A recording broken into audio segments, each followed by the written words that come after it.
श्रीगुरुवे नमः।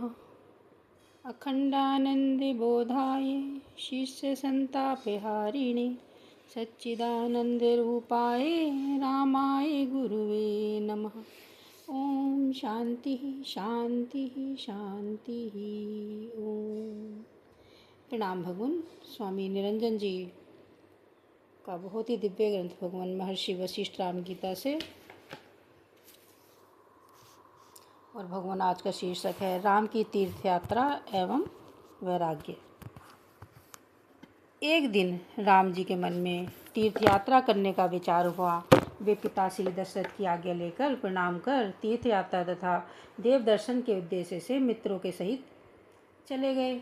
सभी तीर्थों में स्नान, दान, ध्यान, कथा श्रवण करते हुए एक वर्ष बाद वे अपनी मंगल यात्रा पूर्ण करके घर लौट आए। माता पिता तथा गुरुजनों को प्रणाम किया तथा अपने अंतःपुर में एकांत में बैठ गए। रामचंद्र जी ने राजकुमार की सभी आरामदायक मनोरंजक चेष्टाएं त्याग दी थी। वे अब शिकार हेतु न बाहर जाते थे, न किसी मित्र से मिलते थे। उन्होंने श्रोत्र, त्वचा, चक्षु आदि के शब्द, स्पर्श, रूप आदि विषयों का त्याग कर दिया था एवं उनकी इच्छा सभी प्रकार के भोगों से निर्वृत्त हो गई थी। शरीर दुर्बल हो गया तथा सदा उदास रहने लगे। जहाँ बैठते वहीं बैठे रह जाते थे। सेवकों के कहने पर उन्हें स्नान, भोजन आदि के लिए उठना पड़ता था। उनका स्वयं इन बातों पर ध्यान ही नहीं रहता था। राम जी की इस प्रकार उदासीन अवस्था को देखकर दशरथ जी ने पूछा कि हे पुत्र, तुम्हें क्या दुख प्राप्त हुआ है जिससे तुम इतने शोकवान हुए हो। राम जी ने कहा, पिताश्री, मुझे कोई दुख नहीं है, केवल चिंता यही एक बनी रहती है कि आत्मज्ञान होने से पहले यह मेरा देह नष्ट न हो जावे। बस इतना कहकर चुप हो जाते हैं। इतना कहकर चुप हो जाते थे और उनको कोई भी वस्तु एवं किसी से बातचीत अच्छी नहीं लगती थी। वे पद्मासन लगाकर एकांत ध्यान में बैठे रहते थे। न स्नान करने, न उन्हें भोजन करने, न वस्त्र बदलने की इच्छा होती थी। मंत्रियों के द्वारा उन्हें सुंदर वस्त्र, सुगंधित पुष्पमाला, आभूषण धारण करने के लिए जब भी प्रार्थना की जाती तो राम जी उन्हें कहते थे कि जिसे तुम लोग संपत्ति कहते हो वही विपत्ति है, जिसे धन संपत्ति मानते हो वे सब मिथ्या है, जिसे तुम सुख मानते हो वही महान दुख का कारण है। यह सब मृग तृष्णा का जल है। इनको सत्य मानकर सारा जन समाज इन्हीं को प्राप्त करने के लिए दौड़ रहा है। जैसे मृग की नाभि में कस्तूरी होते हुए भी वह उसकी सुगंध को अन्यत्र खोजता हुआ फिरता है और निराशा प्राप्त करता है, इसी तरह वे अज्ञानी अनित्य दुख रूप संसार में सुख की तलाश में महादुखों को ही पाते हैं।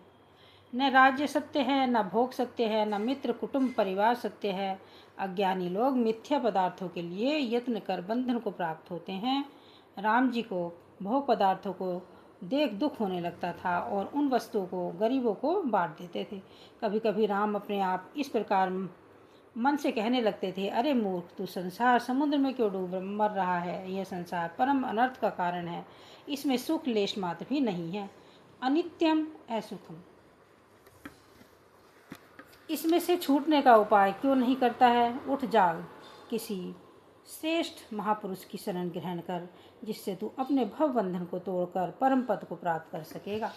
राम जी की ऐसी विचित्र दशा देखकर दशरथ जी ने वशिष्ठ मुनि को राजमहल में आमंत्रण किया। दशरथ जी के राजमहल की ओर वशिष्ठ जी पहुँचे। वहाँ दशरथ जी ने उनका पूजन प्रणाम किया।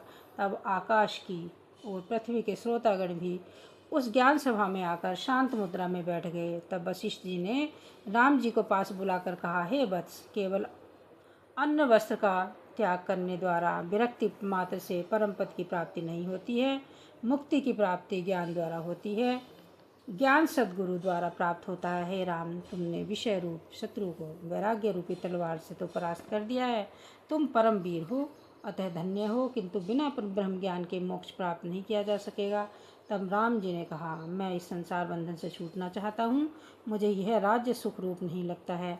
मैं जानना चाहता हूँ कि यह जगत क्या है, आत्मा क्या है और यह जीव इस संसार बंधन से कैसे मुक्ति प्राप्त कर सकेगा। परमात्मा क्या है, जीव संसार बंधन में क्यों फंसा है।